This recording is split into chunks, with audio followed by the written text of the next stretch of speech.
Mau menyebut Anies Baswedan.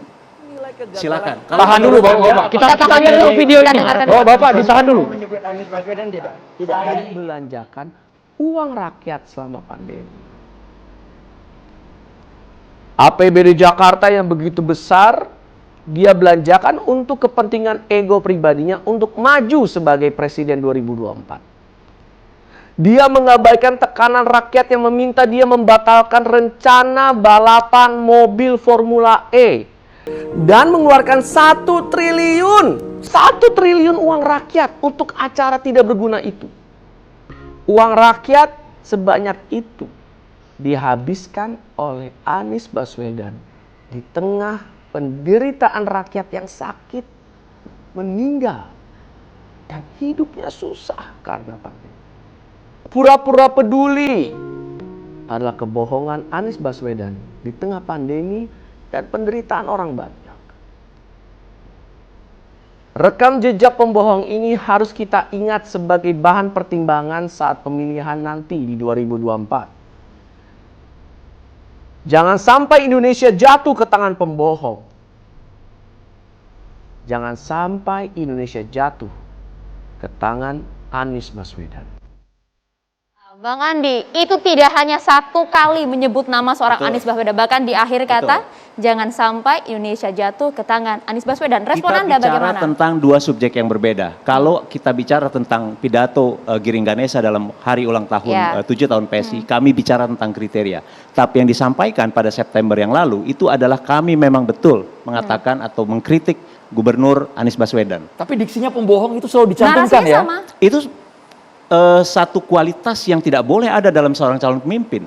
Jadi apapun itu dalam konteks manapun, kita tidak ingin seorang pembohong menjadi pemimpin, menjadi seorang calon presiden. Ketika Bro Giring Ganesa mengatakan itu pada Desember, pada saat peringatan 7 tahun PSI, kita mengungkapkan apa yang menjadi kriteria yang tidak boleh dimiliki oleh seorang calon presiden. Pada bulan September kami mengkritik Anies Baswedan. Jadi sekali lagi kita ingin membahas yang mana. Jadi silakan terbuka kalau kita Keduanya, ingin mengkritik Anies Baswedan. Sekali lagi kalau bagi PSI sendiri, kami sebetulnya merasa atau melihat bahwa dengan segala hormat Mas Anies ini dengan apa yang dikerjakan selama ini sudah hampir masa jabatannya berakhir, tapi elektabilitasnya tidak kunjung membaik. Masih nomor 3, nomor 4 dari berbagai survei masih masuk 5 besar. Ya. Tapi kita bandingkan misalnya dengan Pak Jokowi ketika beliau menjadi Gubernur DKI Jakarta, 6 bulan setelah menjabat sebagai Gubernur, elektabilitas Pak Jokowi itu langsung nomor 1. Bandingkan dengan Mas Anies yang sudah diberi kesempatan begitu lama, ada panggung-panggung politik yang tersedia begitu besar, manuver-manuvernya juga banyak, pidato pembukaannya juga menyebut soal pribumi dan non-pribumi, sekali lagi, tapi ternyata elektabilitasnya masih ada di nomor 3 atau 4. Bang Andi, kritik dari PSI ini apakah memiliki dasar? Ada bukti, kajian ilmiah, mungkin penelitian di ibu kota? Atau Jelas hanya sekali. bluff aja? Jelas sekali, apa yang kami kerjakan ini bukan hanya pernyataan. Kalian bisa cek apa yang kami kerjakan ini melalui apa yang kami sampaikan, yang kami kritik, yang kami nyatakan dalam pernyataan fraksi kami di DKI Jakarta.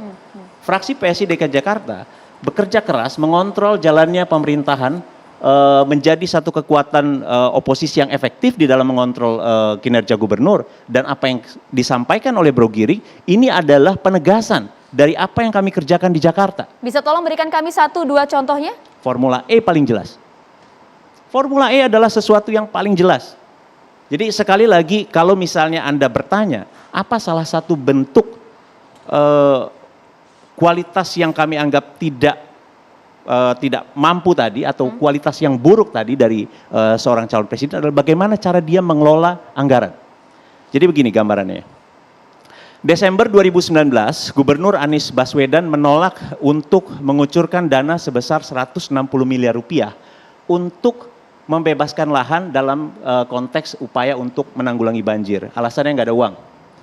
Beberapa bulan sebelumnya, Gubernur baru saja menggelontorkan dana 360 miliar rupiah untuk komitmen fee Formula E.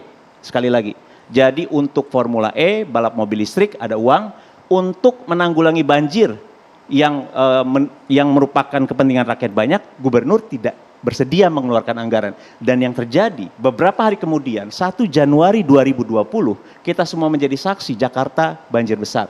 Ribuan orang mengungsi. ribuan orang mengungsi. Ibu kota lumpuh.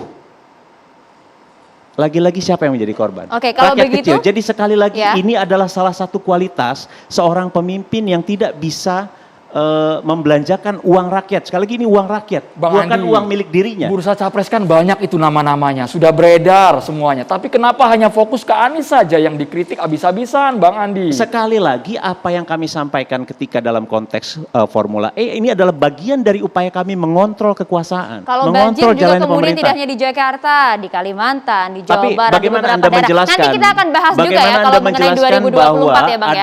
Ada anggaran yang dipakai, ada uang yang bisa dipakai untuk balap mobil, tapi uang untuk membantu rakyat supaya mereka tidak kebanjiran nggak ada uang. Kalau begini nanti Bang Bagaimana itu Mardhani menjelaskan Alisera, sebenarnya? Bang Gies Harifah juga harus menanggapi. Tapi ditahan dulu, usai jeda sesaat lagi. Catatan Demokrasi akan kembali untuk Anda.